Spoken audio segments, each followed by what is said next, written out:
When man began to question the ways of the world, two phenomena highly perplexed him: his own reflection in standing water, and his shadow.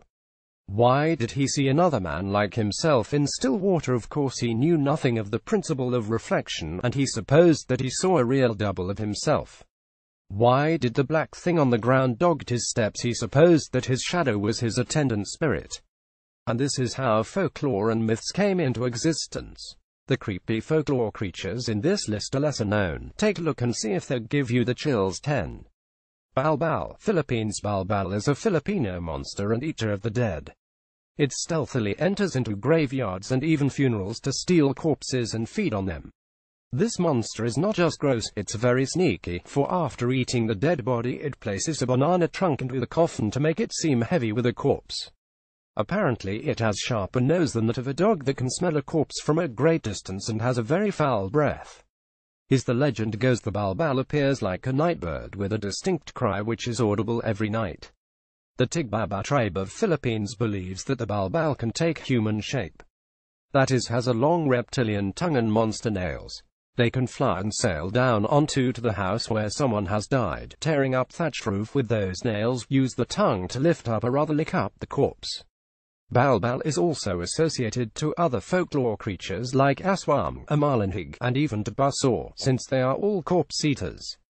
It is even alleged of having a unique power of hypnotizing people to sleep in a funeral so that it can peacefully eat its meal.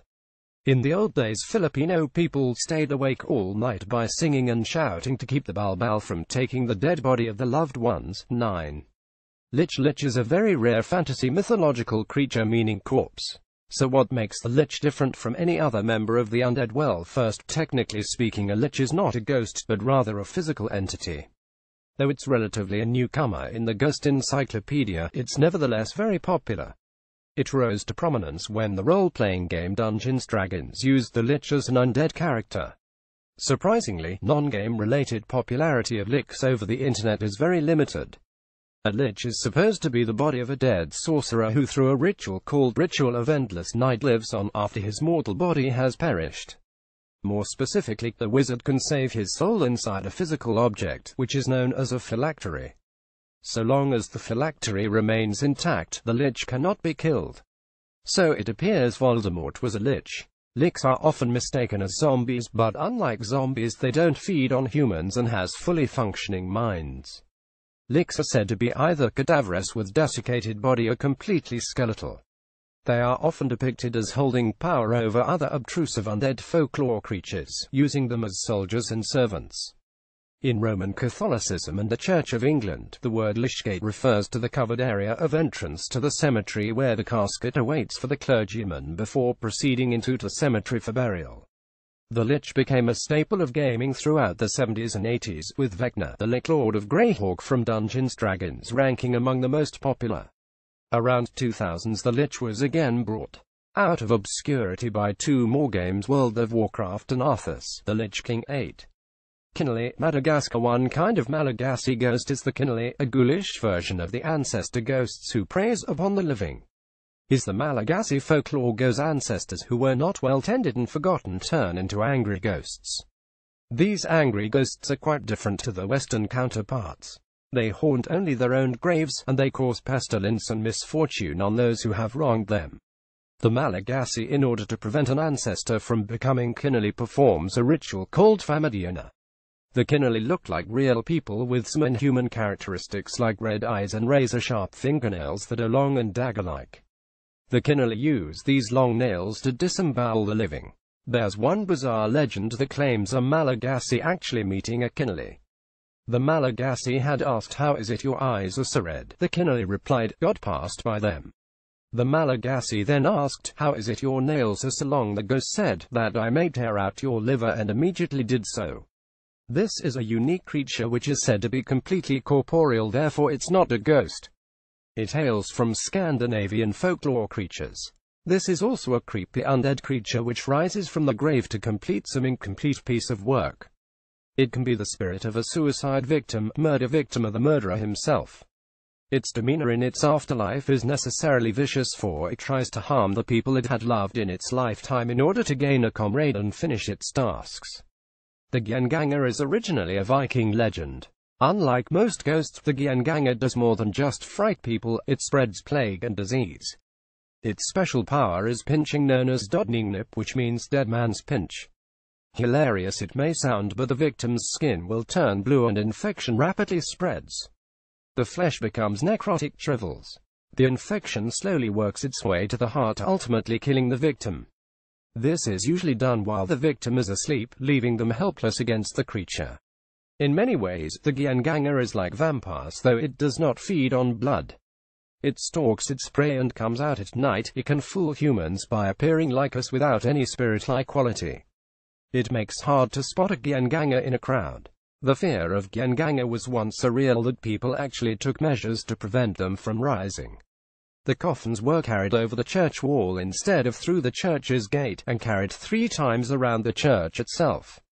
Any shovels used to dig the grave must be left undisturbed. On the grave depicted a cross. A varp, a pile of rocks and twigs, were erected on the spot where the person died. Symbols were used and prayers were offered. Finally, an inscription inside the coffin was etched to prevent a spirit from becoming Gyanganger. Nowadays the Gyangangers are being considered more like ghosts with aerial characteristics and non-violent nature, thus losing much of its unique flavor. 6. Fetch. Ireland. A fetch is a doppelganger spirit originating in Ireland. Fetch takes the appearance of someone who is about to die. It can be one of your loved ones who, though perfectly normal, looks distant or distracted. Some allege that Fetch is actually born when we are born and lives alongside us, always endeavoring to replace us. The Fetch originally comes from Ireland, but migrated to England in the 18th century, where they became more commonly known as doubles. So it seems that the Fetch is not a ghost because it imitates the person who is still alive. A Fetch may only be visible to the person it is imitating and may be visible to everyone except the person who it's imitating. Its sight is usually considered a bad omen of impending death, though it is also believed that if the double appears in the morning rather than the evening, it is instead a sign of a long life in store. So how does the Fetch look? It looks like you. It's supposed to be a mere shadow, resembling in stature, features, and dressing like you, and often mysteriously are suddenly seen by your very close friend. The person it resembles is usually known to be laboring under some mortal illness, and unable to leave his or her bed at the time. Stories of doubles and fetches abounded in 18th and 19th century folklore, with authors often employing the double as a means of showing the main character the error of his ways. 5. Baktak. Aran. Baktak is the Persian word for nightmare. If you suffer from excruciating nightmares, waking up with a heavy weight on your chest, unable to move or breathe, know that it's the work of a baktak. It sits on your chest while you're sleeping, aiming to suffocate you to death. It has been depicted as a goblin, a stout, heavy-looking little man.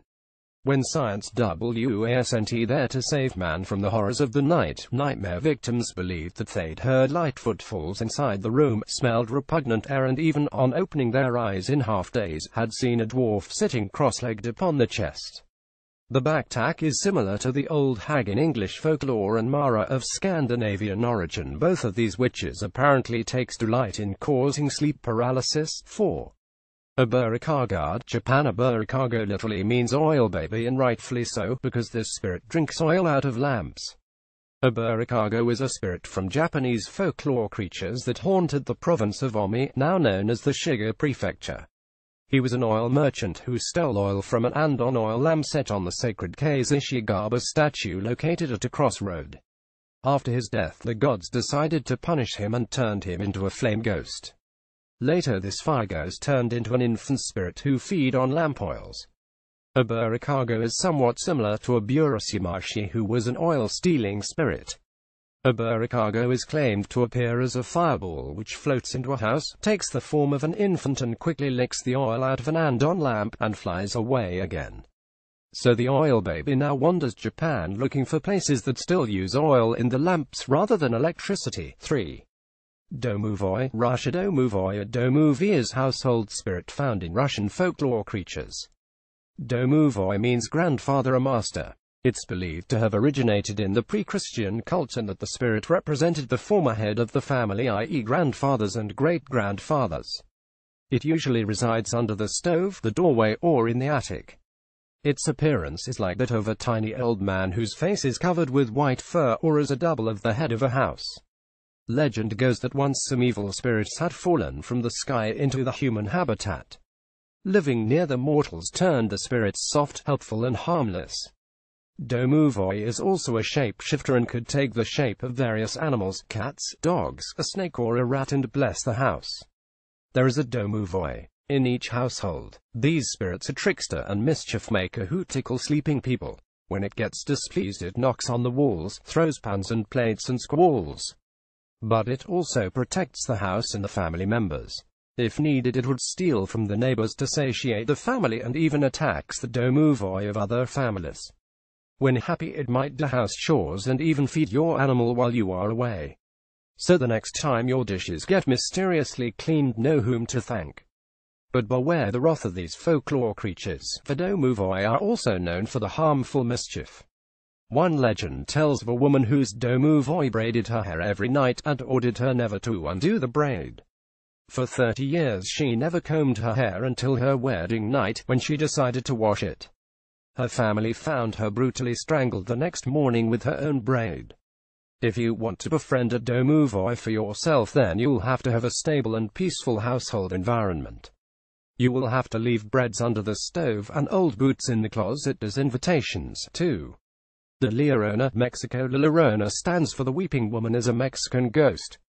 She is the scorned spirit of a woman who had killed her own children. It is New Mexico's most famous ghost. It is a legend that most cities in Mexico claims to be its own. This lore involves a woman named Maria who lived in a village in the early 18th century. The story has several versions. Basically, Maria was a haughty beauty who wanted to marry a wealthy man. Her dreams came true when a rich rancher, riding his horse, came to her little village. Initially he gave her no attention, so Maria resorted to the old trick of playing hard to get. The young man fell for her tricks. That haughty girl, Maria, Maria, he said to himself. I know I can win her heart. I swear I'll marry that girl. So everything turned out according to her plan. They married, and knowing that the young rancher family would never accept Maria, who belonged to a peasant family, they settled along the Rio Grande River. Her husband lavished her with gifts and luxury. She bore 2 children from him, and that was the death knell of her happy days. It turned out that the man was a womanizer. He stopped caring for her and often went away, leaving her for months on her own. He even talked of leaving Maria to marry a woman of his own wealthy class. One day Maria spotted her husband riding in a buggy with a young beautiful woman by his side. She exploded in a jealous rage, and it all turned against her children. She flung them into the river Rio Grande. She told her husband what she had done. Horrified by such an inhuman act, he left her. Numb, she wandered the streets of the village for several days, crying for her children. The villagers started calling her La Llorona, the wailing woman. Soon after, Maria committed suicide and started haunting the banks of the river, crying, "I, mis hijos, my children." The La Llorona is generally considered to be a harmless ghost, wailing as she wanders about. However, some tales involve the La Llorona snatching up children in the night to replace her own. There's even a traditional cautionary tale sung for children against this ghost one. Fotaku-kiona, Japan. Fotaku-kiona literally means 12-mouthed women and is from Japanese folklore creatures. She is said to be a beautiful underfed woman with a serious scalp condition. At the back of her head, under the hair, there is a large mouth with a sharp tongue that eats as much as it finds. The woman's long hair works as the mouth's tentacles that reach out for food. If not fed, it begins to mumble and threatens the woman, or it can screech and cause the woman tremendous pain. The second mouth is basically the result of a curse. The story has 3 popular versions. In one, she had supposedly let her stepchild starve to death. So the child spirit posthumously curses the stepmother with a second monstrous mouth. The most common version of the Fotaku-kiona is about a miser whose wife barely ate. To counteract that, a mouth appeared mysteriously at the back of her head. The miser noticed that though she hardly ate, she was still a surprisingly hard worker. The old miser was thrilled with her, until his stores of rice started vanishing. One day the miser, pretending to leave for work, stayed back to spy on his new wife. To his horror, he saw his wife's hair part on the back of her head and her skull split wide, revealing a gaping mouth. There's yet another version in which a husband, while chopping woods, inadvertently lands the axe on his wife's head, forming a gaping split which soon transforms into a demon mouth. Interestingly, there's an emblematic meaning attached to the appearance of the second mouth. It is said to be a medium of venting at the suppressed desires in women, and the Pokemon Mawile is based on the Futak Ukiona. Author Biosufia Binu is a confused kid in her 20s trying to figure out life. Well, SHES still in the process. At any rate, if she intrigues you, catch her through email getshofear@gmail.com or her Facebook.